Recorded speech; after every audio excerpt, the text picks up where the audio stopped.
144 বছর বাদে কুম্ভ মেলা এবং সেই কুম্ভ মেলার আমরা দেখেছি কুম্ভ মেলা শুরুর আগে থেকে যেভাবে বিজেপি সরকার থেকে শুরু করে যোগী সরকার প্রচার করেছে বড় বড় হোর্ডিং থেকে শুরু করে কলকাতার বিভিন্ন মেট্রো রেল গায়ে আমরা কিন্তু সেই কুম্ভ মেলার পোস্টার দেখতে পেয়েছি।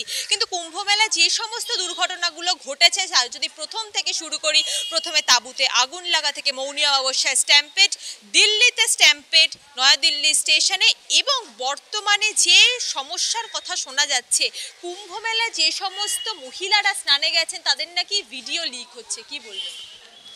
আসলে এই যাবৎকালে কুম্ভ মেলার মতো কুম্ভেতে যে মানুষের মিলন হয়েছে, এই যাবৎকালে মানুষের যে এই মিলন, বহু সংখ্যক মানুষের, কোটি কোটি মানুষের এমন মিলন সঙ্গম কখনো বিশ্বের মানুষ দেখেনি এর আগে। কুম্ভ 144 বছর পরে হচ্ছে ভারতবর্ষের, কেন ভারতবর্ষের বাইরেও যে সমস্ত সনাতন ধর্মাবলম্বী মানুষরা আছেন তাদের একটা আবেগ কাজ করছে। ভারতবাসীর কাছে একটা ভালো জিনিস যে এর ফলে একটা অর্থনীতি চাঙ্গা হবে, অর্থনৈতিক একটা অবস্থার পরিবর্তন ঘটবে, প্রচুর কয়েক হাজার লক্ষ কোটি টাকার একটা ব্যবসা হয়েছে, অর্থনীতি চাঙ্গা হয়েছে আমরা আশা করতে পারি। কিন্তু একটা সরকারি গাফিলতি, একটা সরকারি উদাসীনতা আমরা লক্ষ্য করেছি। এর কারণ উত্তরপ্রদেশের রাজ্য সরকার এবং কেন্দ্রীয় সরকার যদি আরও একটু উদ্যোগী হতেন তাহলে হয়তো কিছুটা মানুষের বিড়ম্বনা কাটত, আরও কিছু মানুষ কুম্ভ দর্শনের সুযোগ পেতেন। এখন লক্ষ লক্ষ কোটি কোটি মানুষ কুম্ভমুখী হয়েছেন। এর ফলে রাজ্য সরকারের, উত্তরপ্রদেশের রাজ্য সরকার এবং কেন্দ্রীয় সরকারের গাফিলতির ফলে আমরা আমাদের শতাধিক সহনাগরিককে হারিয়েছি, তারা প্রাণ হারিয়েছেন, একাধিক শতাধিক নাগরিক তাদের প্রাণ ঝরেছে এবং আরও শত শত মানুষ তারা তাদের অঙ্গ হারিয়েছেন, অঙ্গ প্রত্যঙ্গ হারিয়েছেন, কেউ পঙ্গু হয়ে গেছেন।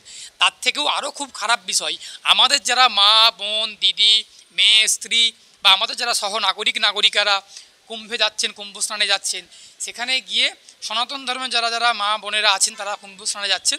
কুম্ভ স্নানটা একটা, কুম্ভের একটা পবিত্রতা রয়েছে, কুম্ভের একটা গরিমা, একটা অধ্যত্ত, একটা অহংকার রয়েছে। সেইখানে দাঁড়িয়ে সেই মা, বোন এবং দিদিদের, মায়েদের, মেয়েদের ভিডিওগ্রাফি করা হচ্ছে এবং সেই ভিডিওকে খারাপভাবে কোনো একটা সাইডে বিক্রি করে দেওয়া হচ্ছে এবং সেই ভিডিও ছড়িয়ে দেওয়া হচ্ছে নোংরামি করার জন্য। এখানেতে রাজ্য সরকার বা রাজ্য সরকারের যে প্রশাসন, ইউপি সরকার বা কেন্দ্রীয় সরকার যারা বলেছিল ডিজিটাল ইন্ডিয়া, যারা বলেছিল আচ্ছে ভারত, যারা বলেছিল স্বচ্ছ ভারত, তাদের একটা কোথাও লজ্জা পাওয়া উচিত, তাদের একটা লজ্জা পাওয়া উচিত। এই নরেন্দ্র মোদীর লজ্জা পাওয়া উচিত, এই আদিত্যনাথের লজ্জা পাওয়া উচিত। তার কারণ ওখানে কোটি কোটি মা বোনেরা যাচ্ছেন, তারা কুম্ভ স্নানে যাচ্ছেন, তারা তীর্থ যাচ্ছেন, তারা তীর্থে গিয়ে তারা তীর্থ করার জন্য যাচ্ছেন, তারা একটা শরণার্থী, দর্শনার্থী এবং তারা পুণ্যার্থী, পূর্ণ করতে যাচ্ছেন। সেখানে পূর্ণ করতে গিয়ে তাদের শরীরের, তাদের অঙ্গ প্রত্যঙ্গে, তাদের স্নানের যে অবস্থা, স্নান করছেন সেই মুহূর্তের ছবি কেউ দুষ্কৃতীরা কোনো অশুভ লক্ষণ নিয়ে, অশুভ কোনো উদ্দেশ্য নিয়ে ছবি তুলছেন, সেগুলোকে বিক্রি করে দেওয়া হচ্ছে, বাজারেতে ছড়িয়ে দেওয়া হচ্ছে অসৎ উদ্দেশ্য নিয়ে, সেগুলো খারাপভাবে ছড়িয়ে দেওয়া হচ্ছে, এগুলো হচ্ছে। এর নজরদারি কেন যোগী সরকার পালন করতে পারল না? কেন নরেন্দ্র মোদী সরকার নজরদারি চালাতে পারল না?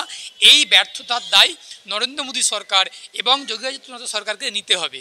যদি কুম্ভের প্রচারের জন্য, কুম্ভের কৃতিত্বর জন্য দায়ী নেয় যোগী সরকার আর মোদী সরকার, তাহলে কুম্ভের ব্যর্থতার দায়ীগুলোও নিতে হবে যোগী সরকারকে এবং মোদী সরকারকে।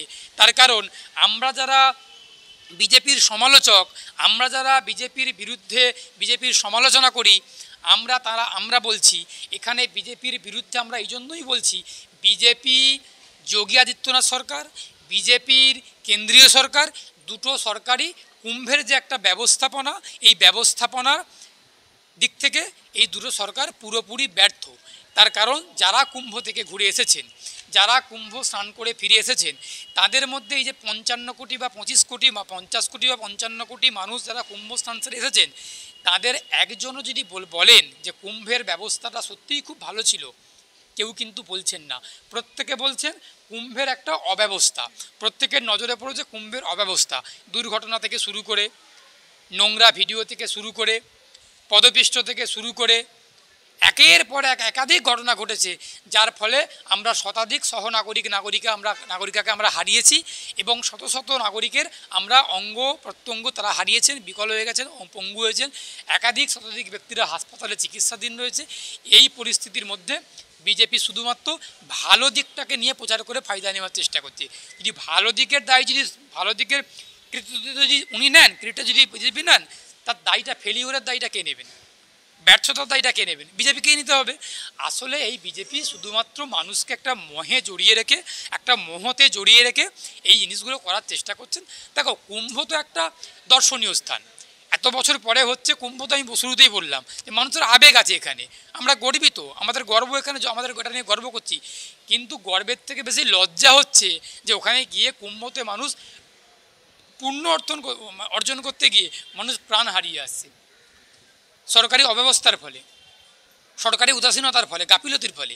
এটা খুব লজ্জার বিষয়।